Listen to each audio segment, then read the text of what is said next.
It should be no reason that I cannot just shut up, put my faith in God, trust that He wants the best for me. But my humanity and my flesh overrides the faith that God has been instilling in me since.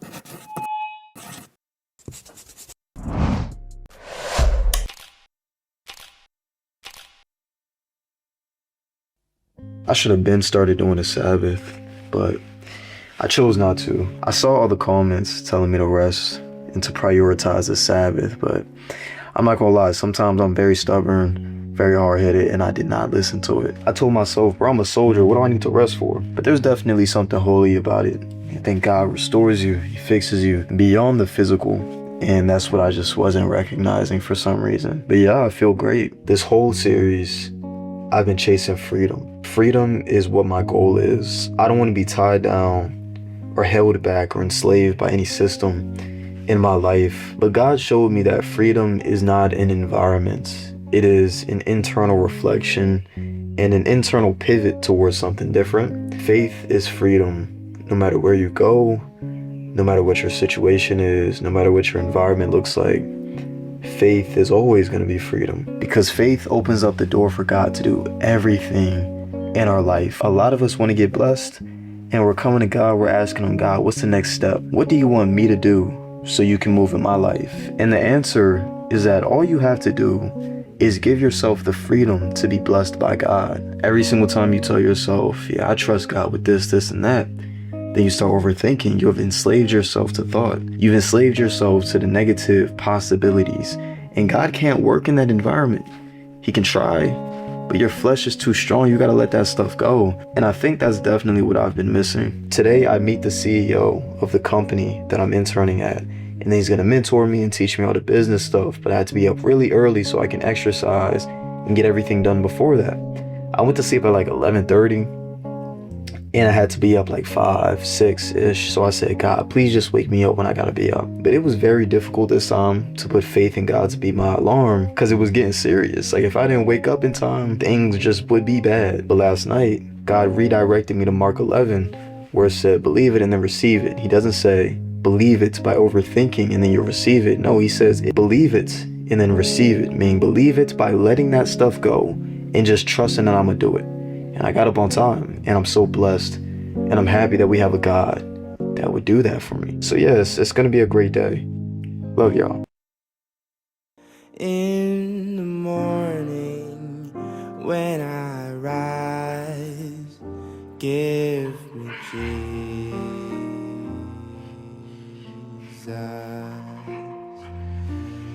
give me Jesus.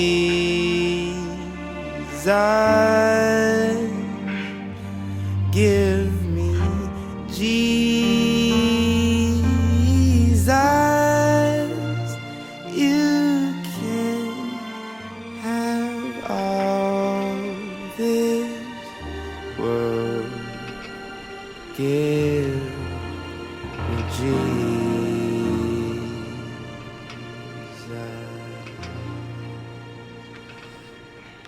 Just about the break of day, just about the break of day, just about the break of day. Give me Jesus.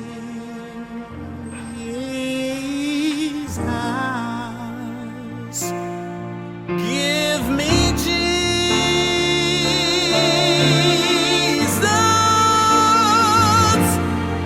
Give me Jesus.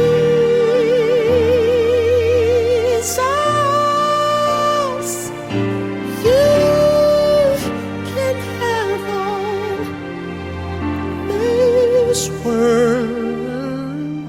Give me Jesus.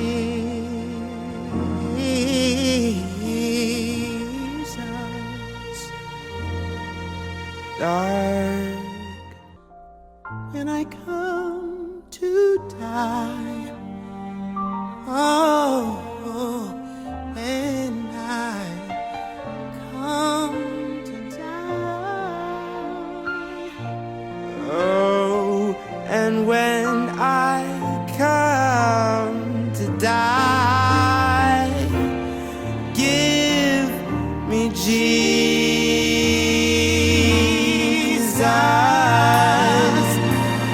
Give me Jesus.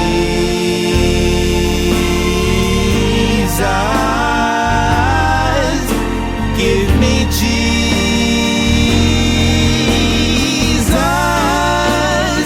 You can have all this world. Give me Jesus.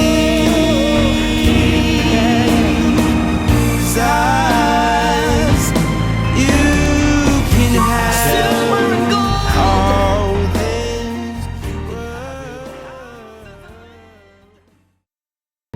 In our pursuit for freedom, we often forget that we are set free through the name of Jesus Christ. Whatever you get on this planet cannot buy you any sort of freedom. It might give you just a little bit of temporary release from whatever your current situation is, but eternally, the only thing that can give you that true fulfillment is the name of Jesus Christ. So that's what I want this morning's Bible study to talk about, and I feel like I'm always in Romans, but we're going to be in Romans chapter 8, verse 2. For the law of the Spirit of life in Christ Jesus has made me free from the law of sin and death. And then Romans 6:22 says, but now being made free from sin and becoming servants to God, you have your fruit on holiness and the end everlasting life. That's just something that we have to think about. We just have to question for ourselves, what is freedom to us? What does that look like? And am I using that false idea of freedom on this planet to replicate what I should be getting from Jesus Christ? But that's all I wanted to say this morning. I'm gonna see y'all after this internship. The things I can't change are the reason you love me. Listen, you can hear. I remember reading the book of Exodus and seeing how God freed the Israelites from enslavement, and still they chose to doubt him, rush him, worship other gods. And to me, that was the craziest stuff. I'm thinking, these guys are insane. God just performed a miracle for you, and you're still doubting him? You're still rushing them. You still think you know what's best for yourself. And of course, reading the story, it's supposed to be hyperbolic, so you look at them crazy. But then when you really think about it, it's in the Bible for a reason. It's not just because of the history. It's because we are the exact same way. We do the exact same things every single time. And it really makes no sense. God has given us more than enough evidence to prove his existence. God has given us more than enough evidence in our own personal lives to prove that he is with us and he is experiencing this life with us. He is helping us. He is guiding us. He's motivating us. He's putting us in better positions. And still, it's easier for us to just forget. It's easier for us to just have that conditional acceptance of who God is, rather than having that unconditional belief that he is with us and he loves us and he wants the best for us. It should be no reason, with all the stuff that I went through, with all the quote-unquote coincidences, with all the things that just line up a little too perfectly, it should be no reason I'm still doubting anything. It should be no reason that I cannot just shut up, go to sleep, put my faith in God, trust that he wants the best for me, trust that he knows what he's doing. It should be no reason that I can't do that. But my humanity and my flesh overrides the faith that God has been instilling in me since September 2025. And even October 2023, even though I wasn't as serious with God, I still prioritized that faith. And over 3 years, I've had so many experiences proving to me the existence of God, proving to me that God will always come through no matter what, proving to me that God is always just loving me. But eventually, it doesn't matter how much faith you've built over time, there will be a storm that challenges who you are and challenges what you believe about God. And in that moment, it is very important that we come back to God, because if not, Satan is waiting for his opportunity to amplify that doubt, amplify the overthinking. As soon as we say, well, God, I don't know if you're gonna come through, Satan is taking that as a beautiful opportunity to swoop right in and say, yeah, you're right. What if God isn't real? What if God doesn't actually love you? What if God is not a man of his word? That is Satan's best trick. And the thing that should be empowering for us is the fact that Satan's best trick is contingent on our own inability to come to God, meaning he doesn't have any real power. His power lies in us not recognizing the power that we possess, which is the power of Jesus Christ and the power of a God that loves us so much that he's willing to die on the cross for us. I think today was a very important reminder of how powerful faith actually is. Jesus said that the faith of a mustard seed could move mountains, and we need to stop believing that he was lying to us, because he wasn't. Last night, I went to sleep at 11:30 and I was terrified because I had to be up at 5 a.m. And y'all know I don't use alarms anymore. I fully trust God. But it never got that serious where I was truly waiting for something important and I really needed God to come through for me. So I spent that entire night, I'm saying entire night, it was probably like 11:30 to 12. I spent that time stressing, praying, saying, God, please, I need you to come through. Please don't leave me, help me. I literally cannot be late for this. And I was so worried. I was so anxious. And then I saw a video saying believing and then receiving doesn't mean saying you believe and then your actions saying otherwise. It means saying that you believe and then simply letting that go. That doesn't mean that you're not going to have the thoughts, but it means you're not going to allow those thoughts to consume you. For example, it should be no reason that I was up for 30 minutes stressing about if God was going to come through for me. Sometimes we just got to shut up and go to sleep and have the faith that God is going to wake us up on time. Faith isn't just never doubting. Faith isn't just never having those thoughts ever again. Faith is having those thoughts, being scared, being terrified, hearing what Satan is saying to you, being confused, not knowing what's going to happen, but going to sleep anyway. And that's the most important thing that I took from today. Sometimes we just got to shut up and go to sleep and know that God is going to wake us up. Kissing in the backyard of your apartment. It's been 3 months since we stopped.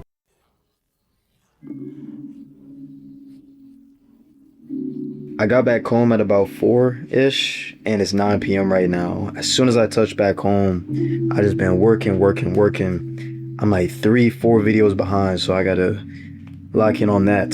But, you know, I should just put this stuff up, read my Bible, because there should be no reason that this work is getting more attention than God is right now. So I'ma put the work away despite how hard that is and how emotional it's gonna make me. God deserves my attention more than my work ever would. So I know how important the work looks. I know that you're motivated right now, you're disciplined right now, but take that energy and put it into your Lord and Savior, Jesus Christ. And I'm telling you, that is a much better use of your time. We're gonna read this Bible and then do our night routine. We're gonna be in John chapter 15, and I'm gonna really need y'all to lock in and hear me here. I am the true vine, and my Father is the gardener. He cuts off every branch in me that bears no fruit, while every branch that does bear fruit, he prunes, so that it will be even more fruitful. You are already clean because of the word I have spoken to you. Remain in me, as I also remain in you. No branch can bear fruit by itself. It must remain in the vine. Neither can you bear fruit unless you remain in me. I am the vine, you are the branches. If you remain in me and I in you, you will bear much fruit. Apart from me, you can do nothing. If you do not remain in me, you are like a branch that is thrown away and withers. Such branches are picked up, thrown into the fire, and burned. If you remain in me and my words remain in you, ask whatever you wish, and it will be done for you. What we are calling a season of tragedy, a season of terror, a Job season. You ain't been in no Job season yet, trust me. What you think is the worst season of your life where God is taking from you, he's just making things worse than it was before. You're simply in a season where God is removing the branches that are not bearing fruit. And the branches that do bear fruit, he's simply pruning them, making it better. He's making it better. And of course, with pruning, with stripping away any branch that doesn't bear fruit, it's gonna hurt for you because he's literally cutting off branches in your life. So things that you've been attached to emotionally, physically, or mentally, those things are gone now, and God is stripping it away, and it's gonna make us emotional, and it's gonna be tough. That's why we think it's a tragedy. That's why we think it's terror. But in reality, he has to do that so things can be better for us. I can recall so many times in my life where I'm coming to God, I'm like, God, you're ruining everything. In reality, God's making it all better, always. And I always love using this channel as an example because it's the realest thing to me at this time. There was a point about December to February, honestly, probably like November to February, where my channel was just completely dead. I didn't know what to do. I'm like, God, you're taking away all the success I had. But I had to have faith that God was going to restore, because he was taking away certain ideas, right? because he was stripping away and pruning certain identities that I just no longer resonated with. And through time, I had to understand exactly what he was doing. And now I see he was restoring it so my community could look like it does now. And I'm so blessed. God has restored back to what was and even more. So I can't complain with that. But take that as an example that God will literally just strip things and make you feel terrible in your life because he knows it's going to be for your benefit. We just have to stay patient and trust that what he's doing is not detrimental to ourselves, but merely a stepping stone into the right direction. But Jesus is making it very clear that when you're in this season, it is very important to stay with Jesus.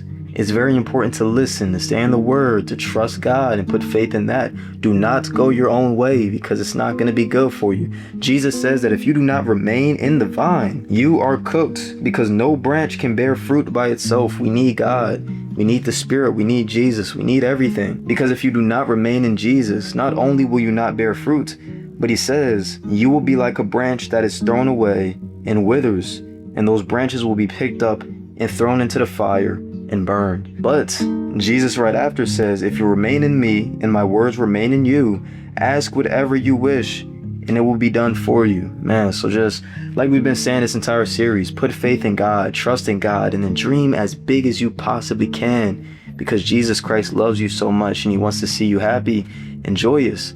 Just make sure that you're staying in the word. Make sure that God can trust you with a little bit. So if he sees that you're trusted with that, he'll give you a lot. God literally gives us the blueprint to success in the Bible. And we sit here, try to go on YouTube, questioning, how do I do this? How do I do that? Bro, listen to God. He's telling you exactly what to do. Put faith in him and he will reveal everything else. Your best guru that you can come to is Jesus Christ. You can't come to no human being about some divine stuff. Come to the Bible. Listen to him and he will direct you in ways that you didn't even know was possible. So praise God. We love Jesus.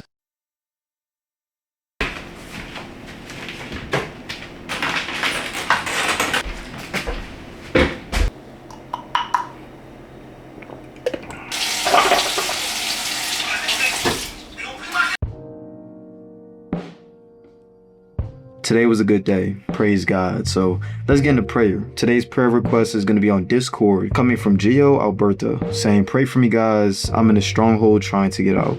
So let's do that. Jesus, we want to come to you today and thank you for all that you've done.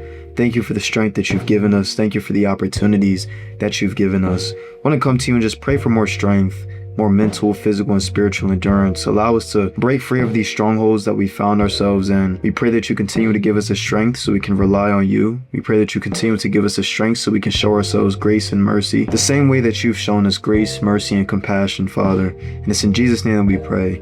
Amen. Tomorrow's going to be a good day, and I'm very excited. Thank you guys so much for watching. See you tomorrow at 10 a.m. See you next time. Peace out.